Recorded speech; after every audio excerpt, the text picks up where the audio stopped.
Becky, welcome to the podcast. Thank you so much for being here. I am so excited for this conversation, especially as we start a new year. I have listeners who are like, okay, I'm finally going to start that new income source, that new project. And I think you're doing really exciting work. And I think that you have what so many dream about and think about, waking up to those notifications of sales while we're sleeping, right? Yeah, that's incredible. Yeah. And I hope that this conversation, one, gives them permission to start that new project that's going to earn them more income or be a new income source for them, and also give them a lot of optimism and a lot of hope about what they can create for themselves. So, with that, thank you so much for being here and welcome to the podcast. Oh, thanks. I'm really excited to be here, Angela. Thank you. Let's start at the beginning and let's talk about what life was like before starting your digital products business. And what was the moment that you had where you just said, I can't do this anymore? I've got to do and find something for myself that I'm in control of, that earns me the income that I want and that I deserve. Oh, sure, Angela. Well, I was working a 9 to 5 job. It was actually like 6 year a week sometimes. I was a senior web developer designer. And I was at a finance company and I had this boss and he would take me in for one-on-one meetings and he would like berate me. He would say I wasn't creative enough, I didn't deserve my title, and even said I was worthless. And he would just constantly put me down during this meeting. I'm a 6 foot tall woman, but he was making me feel like I was 3 inches. Like that, that's how low I was feeling, and I had no self-esteem, and I was just like letting them just pile on me. So like one night, like I was just on the computer, like, God, it's got to be a different way to earn money because I had a new baby boy at the time, and I had to earn money. My husband didn't make enough money to support us, like many American families. So I had to get out there and have an income as well. So I was searching online, like, how can I make money online? So I came across this guy saying that he makes 30,000 a month on his blog. And I was like, wow, blog, I didn't know blogs could make so much money. So that night I started my own blog and I called it mombeach.com because my last name is Beach and I'm a mom. So I thought, yeah, that might be a cute name to call my blog. And it was available, for $9 a year. So I just like bought the domain and I started building my blog over the next few weeks. Just every week I would just post a new blog article, and yeah, so that's where I started off. I love that. And so you were just in this situation that most people would allow them to get them down, but you just had this glimmer of hope that there's got to be something better. Yes. So let's talk about some of those early digital products that you created, and how did you transition from your blog to digital products? Did you incorporate that in your blog? Tell us about how that looked like. Oh, sure. Well, like I was trying to get email subscribers, and I just start off, saying sign up for tips and tricks, and nobody was signing up to my email list. I kept hearing that, the way to grow your business is with an email list. Like everybody kept harping on that. I was a member of this Facebook group, and like it's for bloggers, and all these blogging women were talking about their email list, how much money they're making, and I go, gosh, how can I make money from this email list? And I did, sell affiliate products. Like my first money I made from my blog was Survey Junkie, and I made $1.50. That was my first month of blogging because it's easy to get somebody to sign up for that because it's free and then they can do surveys. And then I told my friends and family, and they said, "Oh, okay, yeah, you're just keep your day job. That's a waste of time." They kept saying I was wasting my time. And my husband said I was living this pipe dream. He says, "God, you're just living a pipe dream. Like you need to focus on your 9 to 5. I mean, we got to support Brian. I mean, yeah, as formula, it costs $30 a canister. I mean, you have to keep, doing your business. I mean, not your business, but your job, and you got to, quit this pipe dream." My husband kind of gave me a talking to because I was spending a lot of money on courses, like trying to make money to on my blog, and I just wasn't successful. So then, hey, you know what? I'm gonna like create a printable because there was people making printables and making a lot of money. So I decided to create a printable workbook, and I gave that as a freebie. So that was my first digital product, and that was a free opt-in for my to sign up to my list. Was that workbook the traction that you needed to help you start seeing some reward from all of your investment? Yes, it was. I was able to get 500 email subscribers that month. And then I started creating more products. And I got to go, gosh, I need a place to host all these products because I can't keep giving them for free. So then I started a Shopify store. And as a developer for other companies, like I've worked at Verizon and American Airlines and some other tech companies and stuff like that. And I mean, the IT department. So I thought, hey, you know what? I can like maybe create a store, but where can I get it? Like maybe I can do a Shopify store because like that's really easy to set up and you don't really need any tech experience. I just want something fast. So I created a Shopify store and there's this plugin called digital downloads and you could sell digital products like PDFs, with this digital download and it will instantly, send it to the customer once they pay. So I set up a store with just a few printables that I created like over the next few weeks and I promoted them to my email list because by then I had about 700 people on the list, from giving out the free workbook. So I figured if they like this workbook, it means they like my style of work, like my printable style. So then I started selling the printables. And then the first one I made was this organizational home binder. It was like a printable for moms, help them with their cleaning and home organization. And that's still my top selling product. Fascinating. Mhm. So, from what I read on your background, you're now living that pipe dream. You are Yeah. now bringing in tens of thousands of dollars a month with your printables, but you also focus on organic growth to get there, right?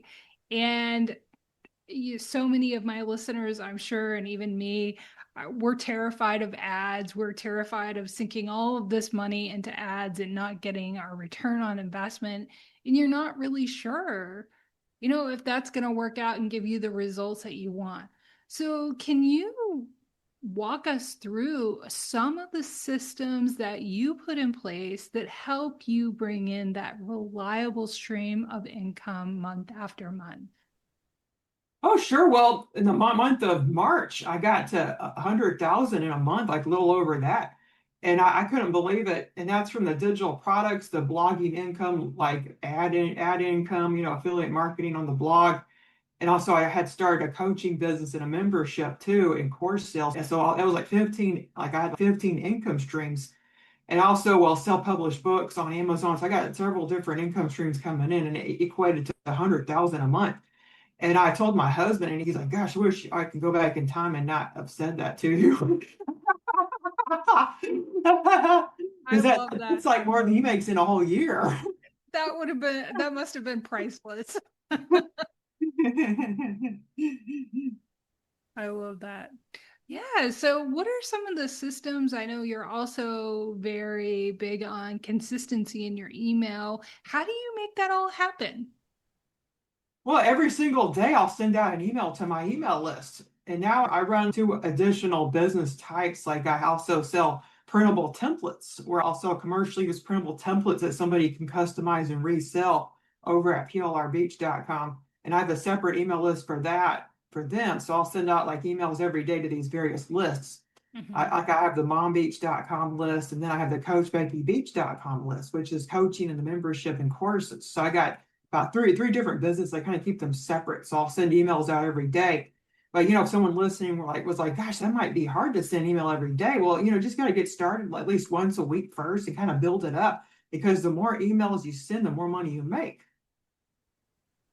Wow. So, you also incorporate a lot of AI tools, which I think is so important. And if you haven't gotten on the AI train at this point, like you need to get on the AI train. Yes. So, how do you use AI in helping you implement all of the systems to keep consistency? I'm able to boost up my digital product creation. Like I'll create printables, like printable workbooks. There's actually a free training I'm going to give your listeners. So like, make sure you stay till the end to hear about this free training. And I'll make, printable workbooks using like AI tools. Mhm. And then I also will create clip art, wall art, just various products, even stickers. Like I have a Redbubble store and Mhm. I'll sell stickers. Like I sell a lot of Christian verse, like Christian Bible verse stickers on there, and I make like quite a couple hundred a month. That I just started doing that. So there's just a variety of things you could do using AI tools. Mhm. I love that. So, what are a few of your other ways, maybe other than your email list, to organically market your products? And that's especially important for moms who are listening. Are like, I have nap time. That's the amount of time that I have to work on something. Yeah. Oh, sure. Well, there's a lot of ways. Like what I'll do is I'll do content marketing with my blog. I don't think of my blog as just trying to get ad income. I see a lot of bloggers in these groups. They go, gosh, I'm just not getting enough traffic. All they care about is their traffic because they want ad income. They want to get into media buying. That's like their top goal. But I'm in media buying, but I don't make nearly as much as I'm doing with my digital products as my ad income. Like I'll just get like maybe 5,000 a month from ads, but then my digital product sales could bring in 20 or 30,000 a month. Mhm. So the digital products is where it's at, because once you get these people into your blog and your blogging ecosystem, you now need to promote products to them. Like maybe you're selling printables. Like if you're a cooking blogger, you may want to sell like a recipe ebook. There's just a variety of different products for different blogging niches. And I have a mom blog, so I cater to moms. So I'll sell mom related products. I even sell budgeting spreadsheets. Like spreadsheets are a really hot seller in my Shopify store. So I'll make an article. Let's say I make an article about the budget by paycheck method. Like that's a really top article on my blog.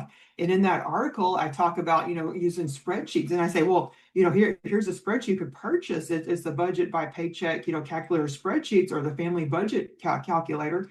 And you can get it now for $7, only for Mom Beach readers. So I'll get people, buying that, and I'll do free opt-in forms. And once they sign up to the free opt-in, they're presented with a product like a tripwire, they call it. It's like a negative term, but like an upsell, or they could purchase and something else related, because you get new content, to solve their pain points. Mhm. And then from there, you create, printable products or other products that will further solve these pain points, because the blog content is just the tip of the iceberg when it comes to solving their pain. Mhm. Yeah, I think it's just getting to that fundamental question of like knowing your customer and the consumer and knowing what their pain points are. And as moms, we know what they are, and there are many, like you said. Yes. I'm kind of my own avatar, because I know, because I raised a little baby boy while I was working 60-hour weeks. I know the pain of these women that have to work, because just the American family these days, like women are expected to work in a lot of cases if the man, can't support you, because like jobs are paying less and less, so Mhm. it's really hard to have a husband that could totally support you. So a lot of times women will have to Mhm. work too. Right. And those jobs don't offer the flexibility or the possibility to expand your income and to really Mhm. have control over your time like being an entrepreneur does. And so that's why so many moms, especially now, like you said, wages are going down, but cost of living is going up. And so that's why these conversations are just so important. So we can help moms and women realize, look, there are some opportunities here that you can seize on and invest time in learning how to do it. So as you're talking, I'm imagining listeners might go, oh, well, this worked out for Becky because she has a technical background. So, can you speak to those listeners who might be feeling those limiting beliefs right now? And how easy is this for somebody who might not have that same technical background? Yeah, it is. There's like lots and lots of women with no technical background that don't even have a job, and to get started doing this. Like anybody can really do it. WordPress is very easy, especially if you use Bluehost, because you can just click one button and it will create the WordPress site for you. Right. And all you gotta do is log in. I recommend just, going on YouTube and just looking at how to set up, WordPress blogs. There's lots of free training available. Like I even offer like a step-by-step course myself on how to get started with the blog. I call it a printables blog. And it's a blog where you could actually, have the blog sell printables. So I teach how to do that. It's called Printables Blog Academy on my website, Coach Becky Beach. So there's like a lot of different ways, and you don't have to have a tech background. I was fortunate to have to work in tech. Like I've worked in tech 20 years. I started off as a graphic designer, and then I ventured into doing web design and development because it was a lot of competition to get a graphic design job. So Mm, that's why I even got started doing it. So anybody could really do it. You don't need a tech background at all. There's a lot. These tools are very user friendly. Like anybody could get started. hmm I love that. I just don't want somebody to be in the midst of this conversation and have one reason to doubt themselves that this isn't possible for them to also do. Uh-huh. But there are also, beyond the tech, a lot of limiting beliefs around email lists. And so, can you talk about maybe any of the limiting beliefs that you had about unsubscribers or being consistent with your email list? Oh, sure. Well, there's a lot of misconceptions when it comes to email marketing. A lot of people think, oh, if I send a whole bunch of emails every day, if I send an email every day, won't people unsubscribe?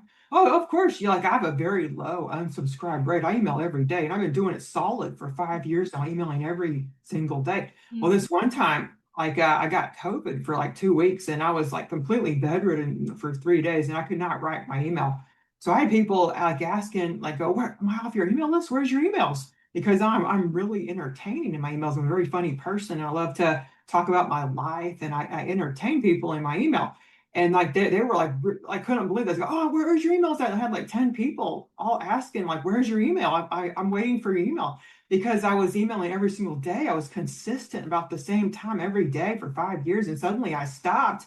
And these people like, where's her email? Because they were used to seeing it, just like somebody gets a morning paper. They were used to reading my morning email. So you can eventually lead to that, this consistency, and you won't get unsubscribers. I have a very low unsubscribe rate. Like every email I sent of 170,000 people, I get like maybe five or three or five people unsubscribing. Like it's a very low rate considering the amount of people on the list. Yeah. Well, I love that reminder. And I even need to hear that because I too can sometimes have that little voice in my head. Oh, maybe I sent too many. I don't want to seem too like in their face, or if it's like around the end of November, I don't want to seem too salesy or whatever. But I think it's helpful to shift your mindset and focus on how you're serving, those who are reading your emails. Mhm. And, if somebody doesn't want to subscribe to your list, they can unsubscribe, and that's okay. What I'll also do is at the bottom of the email near the unsubscribe button, I'll say, do you want to change your emails from every day to just on weekly on Wednesday? So I'll also Oh, send out a weekly newsletter, and that's when I'll launch my offers on Wednesdays. Because I know there are some people on there that just want to be notified once a day, I mean once a week, and that way I can keep them on my list. If they don't want to be notified every day, so I have that option, and I call it the Wednesday, newsletter, and that's when I'll launch products primarily because I got like 200 people or so on that. So you just tag it with ConvertKit. You can tag those people, and they click that link. They're tagged for that specific tag, and then when you send the email out, you filter out the people that have that tag, so they won't receive your daily email. mm-hmm. Yep.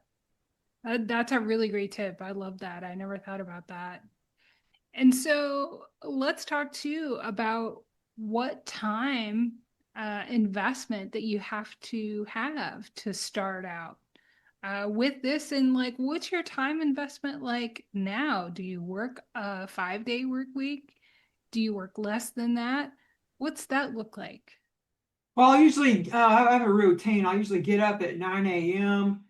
because I just hate getting up early. I just hate it so much. I have my husband take my son to school. My husband works outside the home. He's in IT, and he's had the same job like about 17 years now. So he just goes to his job and takes Brian to school because Brian just now started school. He's my 9-year-old son. So I'll get up at 9 a.m. and then I'll go and write my email. I write my email first thing every day, and I just write it down. I act like I'm talking to a friend over coffee, and I call it coffee talk emailing. And I actually have a course on coffee talk emails, over at Coach Becky Beach if anyone's interested. So I do these coffee talk emails. So that's like a routine. And then like from there, I'll just, talk to my VAs. I have two full-time VAs now. I have somebody that does customer service and like tech support for my courses. And then I have like another VA that helps me with like product design and sales pages because like I just don't like to make sales pages. It just takes so much of my time. So you just gotta, delegate stuff that's bogging you down. I even have a podcast editor. He does also my course video editor. He does those, and he works like part time. So you should delegate. So that really keeps down my hours. And then I usually will stop working around 2 p.m. and I need to take a nap every day because I just get really tired. And so I take this medicine. I have a disability. So I take this medicine. And it just makes me really tired. So then I'll go to sleep. And that's one of the reasons why I had to quit my job because I was working full time and doing this business on the side. And I decided to just go all in on this business because of my disability. Like I couldn't work. I was physically exhausted. Mm-hmm. Yeah. So I don't work that much. And then I'll like go get Brian around 4, when I wake up from my nap.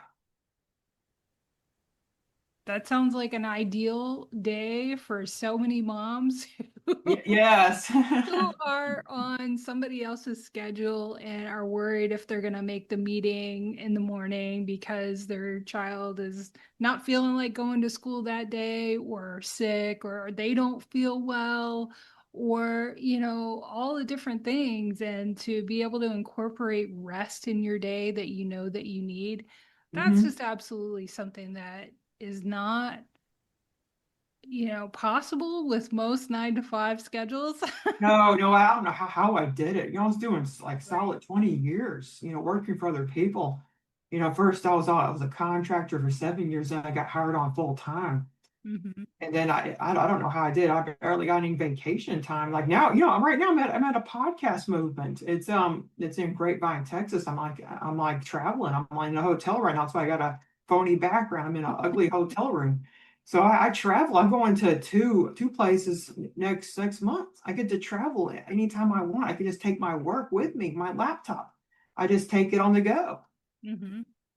I love that. I mean, you have given us so much hope for possibility and permission to take that next step to, create the life that we would like, that works for us and our families.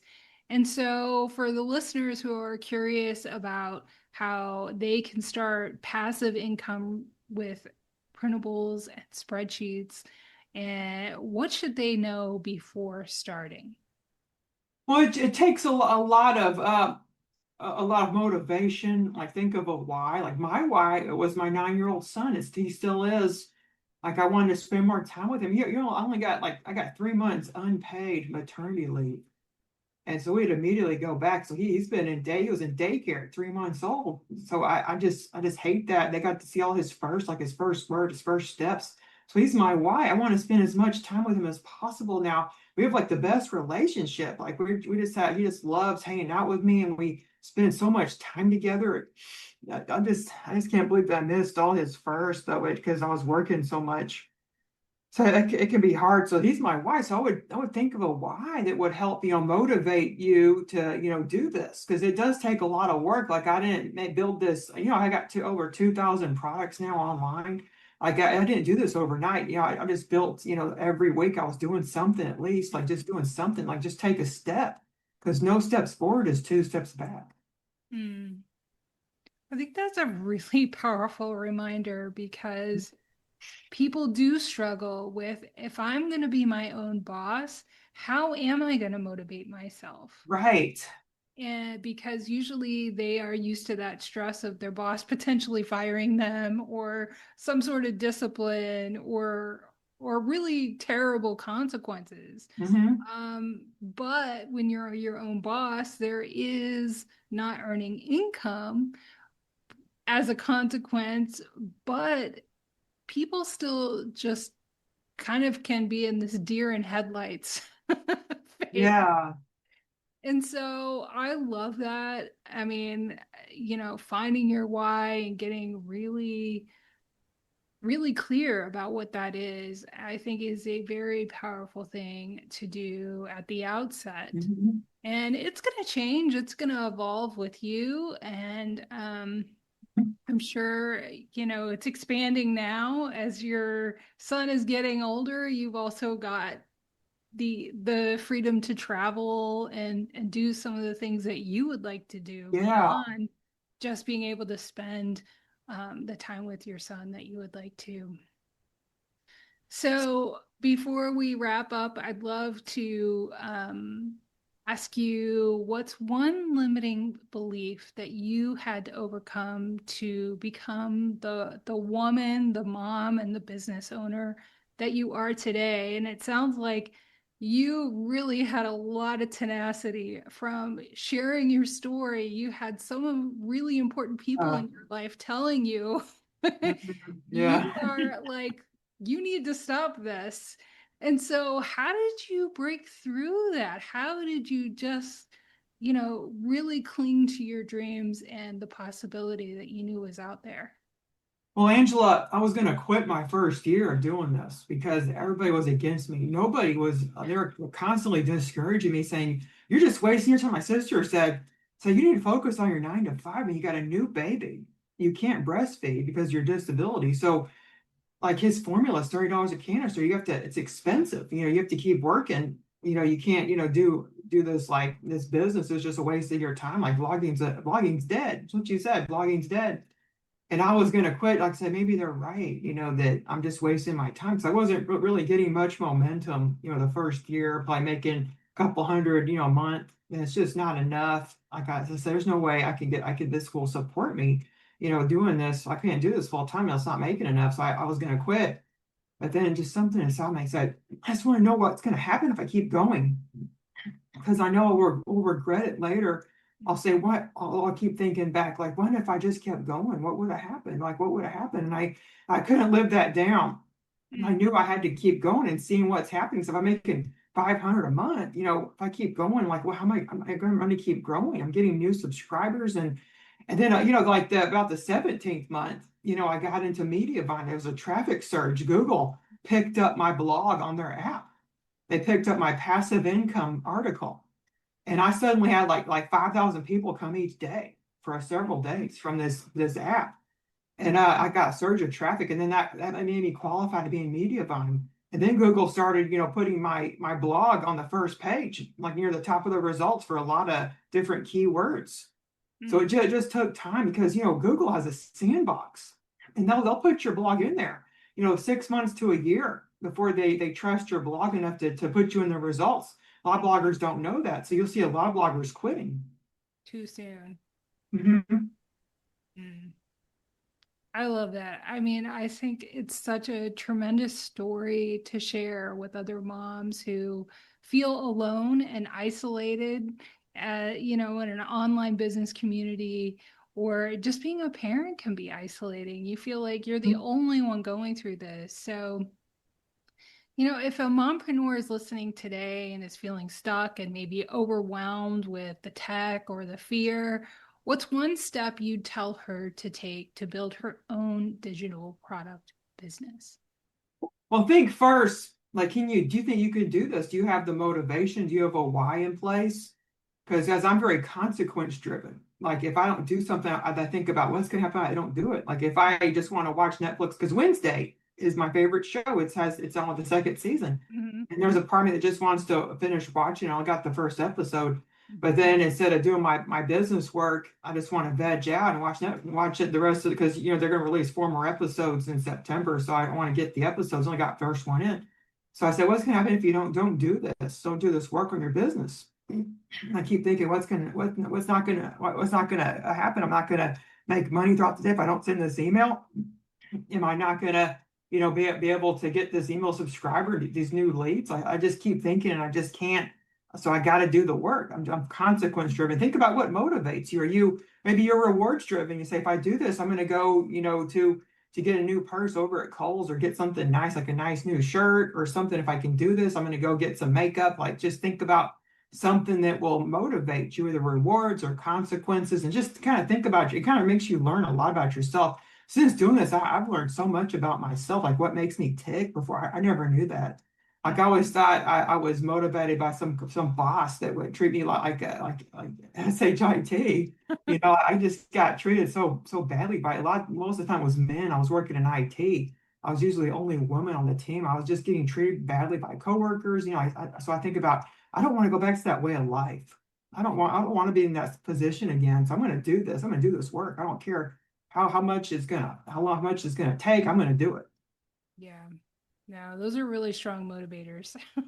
Yeah, yes, I just don't want to go back to living that 9 to 5 or 6 hour week lifestyle. Right. I mean, I love your story. I love the opportunities that you present to listeners. I also love that, it sounds like your course offerings also help, anybody who would take them to be able to focus on what matters in their business, because Yeah. you can start a business and do a lot of busy work that doesn't really amount to a lot of profit to Mhm. keep you going. Yeah, yes. And so it sounds like you have some really great course offerings as well. So, where is the best place for listeners to learn from you, shop your products, and join your community? Oh, sure. Go to coachbeckybeach.com and I got a special freebie for anybody listening to Angela's podcast. Go to coachbeckybeach.com/gem, like a gemstone, like GEM. Mhm. You can get my free training on how to create your first digital products using AI tools. I love it. It's just awesome. It's you're teaching people how to use AI, and you're also giving them a fishing rod to be able to fish with and create, begin to create that life that they really dream of. So Mhm. thank you so much for being on the podcast, Becky. I just love that we had the opportunity to connect and share your story and what you do. Oh, thanks. I'm so glad to be here. Yeah. Thanks, Becky. That's